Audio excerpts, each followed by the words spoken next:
As costs for everything globally start to increase, the knock-on effect can very much be felt in your pocket when it comes to buying your groceries. But not only that, also to grow your own food. And if I look at one of the biggest detractants from growing your own food, starting to contain a garden or just have some fruit trees or anything at home, it is cost. So, how do you contain a garden or create a vegetable garden on a budget? I'm going to cover a few really important things that you can do to keep the cost low, keep your food healthy, and keep your vegetable garden as productive as possible in as small a space as you possibly can. One of your biggest costs when it comes to setting up your first container garden or just your first garden at home, vegetable garden, is going to be your containers or your beds. Depending on the material, it might not be a once-off cost, it might be an ongoing repetitive cost. Once again, depending on your materials. So when it comes to the container or the bed, the materials, think smart. If we look at what's in front of me, I have a guava tree and a pear tree. Now, with these types of containers, you spend more money to get a good container or pot. Big one that's going to last you many, many, many years. Like this one over here. This guava tree can spend 5-10 years more in this container and it'll be completely fine. I've got a planting of beans right underneath it, so I can continue to interplant as this tree gets bigger and bigger. Now, when it comes to smaller containers, it's quite often the default to go to something like a pot, a plastic pot, or even worse, a terracotta pot. Those are incredibly expensive. But your plastic pots are very expensive. Yes, they last a very long time, but to get an entire row of pots is going to cost you a lot of money. So, tip number one to save a whole bunch of money when it comes to setting up your garden is to use bags. This is, you can see, a pretty big 20-liter bag, and once it's opened, it can fit quite a big amount of soil in it, quite a large amount of soil, sorry. And the pricing here is 12 Rand a bag. So about 120 Rand for 10 bags. In comparison, you can pay 120 Rand for a single pot. So you have 10 bags, 10 times the amount of space, 10 times the amount of food for exactly the same price. Yes, these plastic bags are not going to last 5 years, but that's okay. A lot of people change their vegetable garden, change their layout, they move, they do those things, so the bags are completely okay. So bags are going to save you a whole whack of money. And then also look at things like yoga tubs, go to the dump. The amount of people that throw containers away, pots, perfectly fine pots, it's insane. So head over to the dump, you will find a whole bunch of stuff. Ask on groups, ask friends. There's absolutely no need to go out and spend thousands and thousands on pots or containers when you can get it for free or a fraction of the cost. When it comes to setting up your container garden on a budget, your second biggest cost is going to be your soil, compost, and fertilizer. Those things are 100% needed to be able to grow whatever it is you want to grow. And without the quality that you need, you're not going to get the quality of output from your garden. So how do you reduce that cost? Because buying in bucky or truckloads of good quality soil is going to cost you a fortune. It's pretty simple. There are many, many, many different techniques you can use. You can also use modifications of techniques. A very common one is hugelkultur, which is big logs at the bottom, roughage at the top, and you add all these layers on top until you get the topsoil. And as those layers break down, they leave really loamy, nutrient dense soil behind. Now you can do modifications of that. You can even do it in a pot. You can use leaves throughout most of your container rather than putting in logs. You can put in bark chips, which for me is something I always do because it combats problems like grubs. Grubs like rough organic matter to break down, so I put bark chips into my containers. Then what happens is the grubs eat those, leave behind nutrient, fertilizer-rich deposits, and they don't target the roots. Composting food scraps is a really good way to get good soil into your containers. Bokashi composting is very, very effective as well. Composting grass clippings, getting leaves in the autumn and creating leaf mold.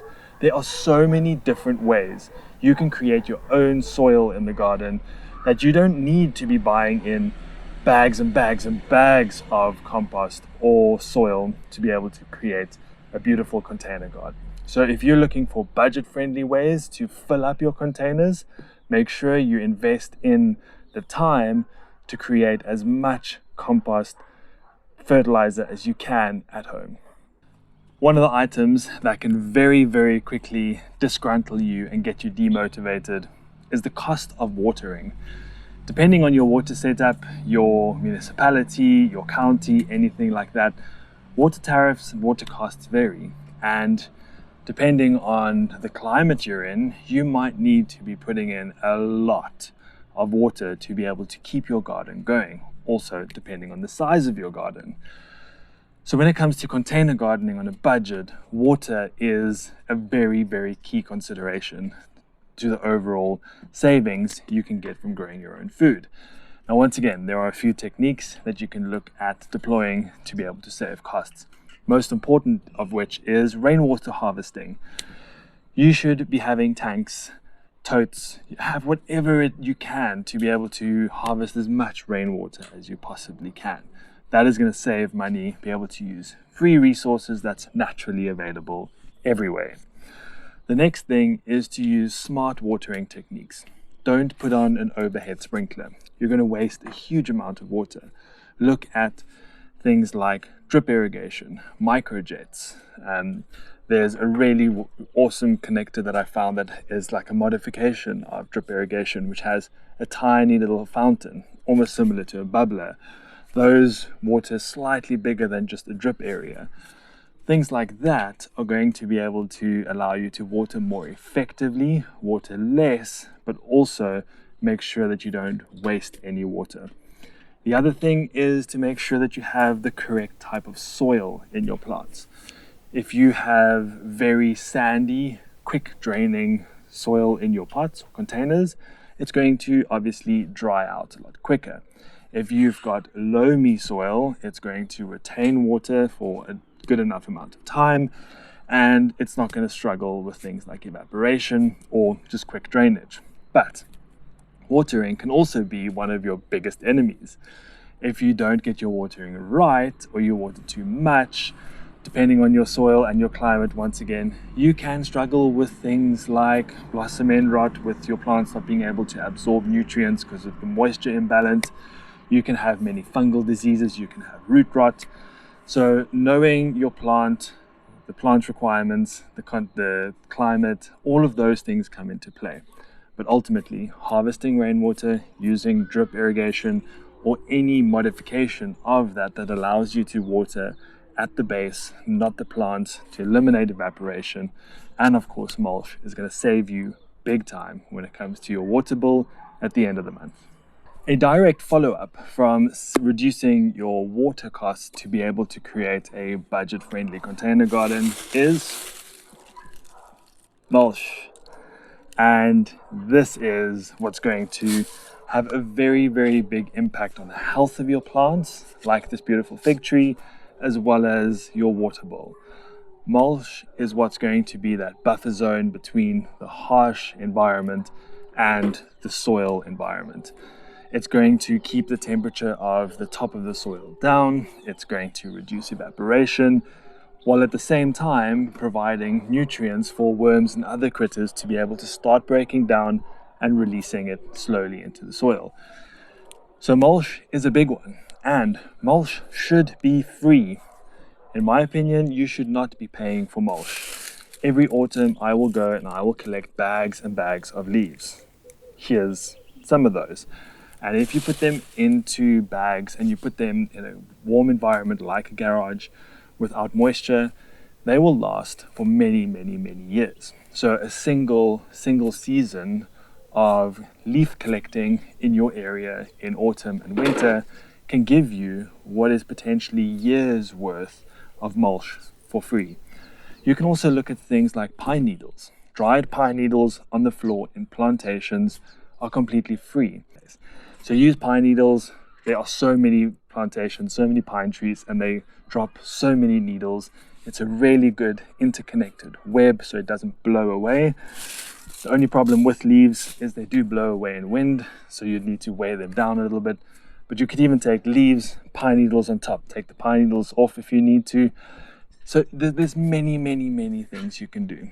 But there are also beautiful types of mulches like peach pips, apricot pips. There's actual bark nuggets. There's mulches you can buy. There's so many different things, but they're so expensive if you look at the scale of what you need to be able to create a beautiful and productive vegetable garden. So eliminate the cost of mulching from your container budget, and you'll be happy about the extra savings you'll get from it. When the excitement and the bug bites, all you want to do is grow food. You want to grow as much as you can, and you want to be able to show off your abundant harvest and enjoy all the greatness that it offers. But therein lies a slight problem, and that can be a major contributor towards your frustration. So if we look here, this is a chili plant, and it is huge. The chilies are massive, they are heavy, they are just doing so well. Now chilies love growing in containers. You can also grow many other types of plants very happily in containers, like tomatoes, all your herbs, all your leafy greens, a lot of those things. I've created a video on how to create productive container gardens. I'll tag that up for you. But don't go and do things like plant pumpkins, squashes. You can do the smaller squash like baby marrow, zucchinis, or patty pans, things like that are more of the bush variety. But if you're wanting to grow massive pumpkins, you're not going to be able to do that in a pot, or you're going to really struggle. Then also know what you need in terms of pot size. So let's look at something like sweet potatoes. You're not going to grow sweet potatoes in a 20-liter bag. You're going to need a big pot, because you're not going to get very much of a harvest from a small little bag. Same with normal potatoes. Normal potatoes do really well in bags or containers, but they need to be big enough. So knowing what plants grow best, what you should and shouldn't grow in containers, is really a good way to save money, because you're not going to be wasting money on other crops, other resources in terms of money, time, compost, all of that that's going to go into growing the wrong plant for the container size or the container that you have. I have my little master gardener with me for this next one. And this is also a really important part of saving costs when it comes to growing on a budget. And that is interplant, multi-crop, grow as much as you can within the available space you have. Here I have a guava tree. Many people will plant a single tree in a pot and that's it. But this guava tree is full of guavas. It's very happy, and it's got its second planting of dried beans around it. These beans will get about this high up to the first branch, and then they'll dry out. I cut them, leave the roots, chop them, and all of those roots have been absorbing nitrogen from the atmosphere, putting it back into the soil, so that this tree, with all of its happy growing tips, is taking what the beans are doing to the soil and turning it into abundance for itself to be able to grow. So learning how to maximize the space you have to create more than one planting of a crop is a way you're going to save money. And how are you saving money? By not needing 2 containers, twice the amount of compost, twice the amount of water. You're doubling up on your output and your harvests, which is saving you money in the long run because you don't need as much space. So on this little stick in front of me, I'll wave it around, is probably a few hundred carrot seeds. And what I've done is, yes, I planted carrots at the base of this apple tree and got a decent harvest of carrots. But I also let the carrots go to seed. And now what I have is I have my next planting of carrots for free right in front of me over here. I only plant one type of carrot at a time, get the seeds, plant the next one, get those seeds so that they don't cross-pollinate. And you can do this with many different types of seeds. Beans, I've just done another planting which you saw. All of the beans from that planting came from the beans that grew in this garden. So you can do your initial spend on your seeds to be able to get whatever you need, but then subsequently try as much as possible to be able to harvest your own seeds and collect your own seeds from the garden.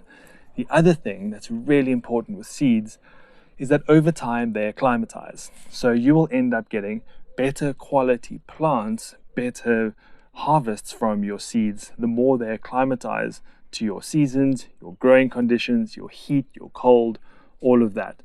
If you are buying seeds from another country, another province, another wherever, the seeds are coming from that growing condition into yours. And I found quite often the first year, you will struggle with how that plant grows. But if you harvest those seeds, you store them, next year you plant those seeds, it's a completely different plant. Same plant, I mean, just the behavior and characteristics are completely different. It's way happier. So let this be an example of the waving carrot in front of you. Harvest as many seeds as you can to save on those gardening costs. As the bees buzz around us on this perennial basil plant, this brings us into one of the biggest deterrents new gardeners will find in the gardening world, especially when it comes to growing fruit and food that everything else wants. That is pest control. How are you going to reduce your overall costs of container gardening or gardening in general when it comes to pest control? That is a very almost complicated, touchy, and also opinionated discussion. So there are going to be other videos dedicated to this, but what you need to do is you need to be and plant smart. So here, as an example, I have perennial basil. Perennial basil has a potent smell. Right behind it, I have kale. And if you've grown kale in the summer months, you will know that they get absolutely decimated with aphids. I don't have a single aphid on any of the kale, and it's growing right underneath and next to the perennial basil. To keep the kale happy in summer, if you don't have anything next to it, is going to take a lot of spraying, a lot of maintenance, because they are stressed, they release stress hormones, and they just attract so many pests. So planting pest deterring plants in between your crops, in the plants, at the base of plants, is a really good way to reduce your cost that you are needed to reduce your pest pressure. Other plants that are really good are things like chives, marigolds, all your mint, but make sure if you have mint, it's in a container, it doesn't touch the ground because it'll take over your whole garden. And then just generally fragrant types of plants. Any of those at the base of your trees, at the base of your plants, are really going to help in creating a more deterring environment. It's not going to eliminate pests, it's not going to remove them, but at least it's going to be a little bit of a deterrent. Then what you need to do is proactively investigate and treat your garden. If you have stone fruit, then you just, as part of stone fruit management, need to be spraying preventatively in the winter months with something like lime sulfur to get rid of fungal diseases.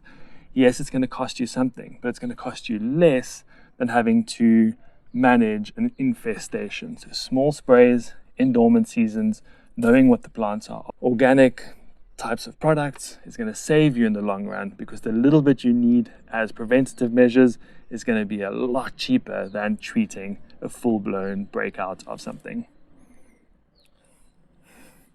And then in closing, probably, if not the most important thing, and that is to grow what you eat. There is no point trying to grow food that you don't enjoy eating. If you don't like spinach and chard, don't grow spinach and chard. It's going to take up a whole amount of space. It's going to just go to waste. It's going to cost you time, effort, and money to be able to grow those, get the seeds all the time. just don't do that. Grow what you like. If you don't like dried beans, don't grow them. Use the space for something else. Same with green beans. We don't eat a lot of green beans, but we do dry beans. So we don't plant green beans because we just don't eat enough of them, or at least at this stage. So closing off, grow what you like. Don't grow for pictures on Instagram. Don't grow for popularity. Grow for what is going to save you money, be able to help you with your container gardening budget, and just make you a happier, healthier person. So I hope you got some value out of watching this video. I hope you now know how to better grow and create a container garden on a budget. And I hope that this will inspire you to take the space you have, to look at it in a different way, to be able to take whatever space you have and convert it into a growing space to just give you a little bit more independence, give you some healthy, nutrient-dense food in your diet, and just contribute towards your overall health and happiness. Thank you for watching. Once again, please do subscribe. You can become a member of this channel to help me with my journey. You can contribute by buying me a coffee and just by subscribing. So thank you once again, and until next time, happy growing.